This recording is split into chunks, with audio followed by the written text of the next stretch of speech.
entrepreneurs. Today I want to talk to you about NDAs. I'm Olivia Marcu-Iordanescu. I'm an international attorney at law, and I partner with high-performing multipreneurs to streamline their legal processes.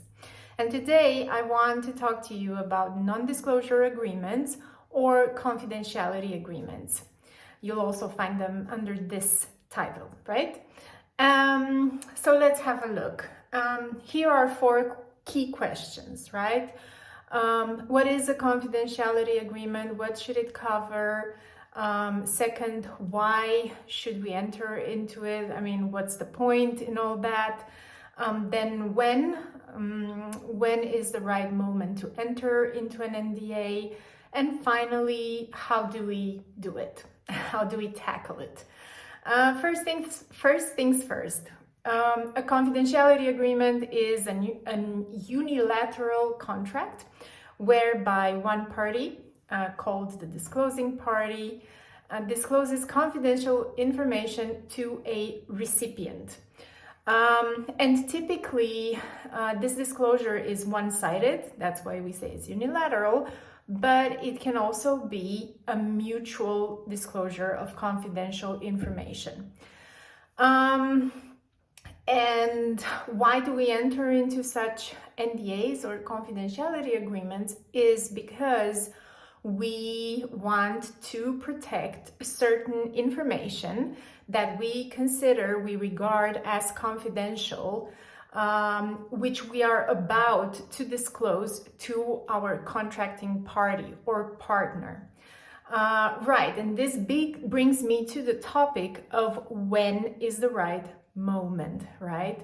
Because in most cases, an NDA is entered into in the preliminary stages of a negotiation, let's say. In fact, you enter into an NDA even prior to the negotiation phase. So you haven't started discussing your business terms with your partner, your future partner, and before starting that conversation in which you will be giving out certain sensitive information, and they may be also giving up some of that information, you want to enter into an NDA.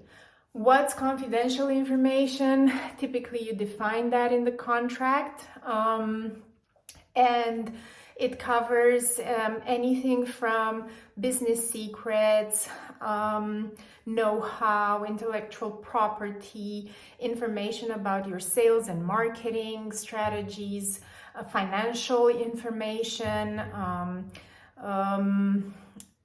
even the information of your personnel. So these are just a few examples, but the key issue here, or the main idea, is that this kind of information is not normally available to the public, right? So you want to be protected by an NDA in order to make sure your partner is not disclosing it. Another important topic is that you are very specific. What is the purpose of the disclosure? Because in this way, your partner knows, first of all, in which situations they may or may not use that particular information you provided them. And secondly, because, God forbid, in case of a litigation, where you want to claim damages based on that NDA, you will be able to identify in court very specifically where the breach occurred, which was the confidential information that was divulged, right? Finally, how?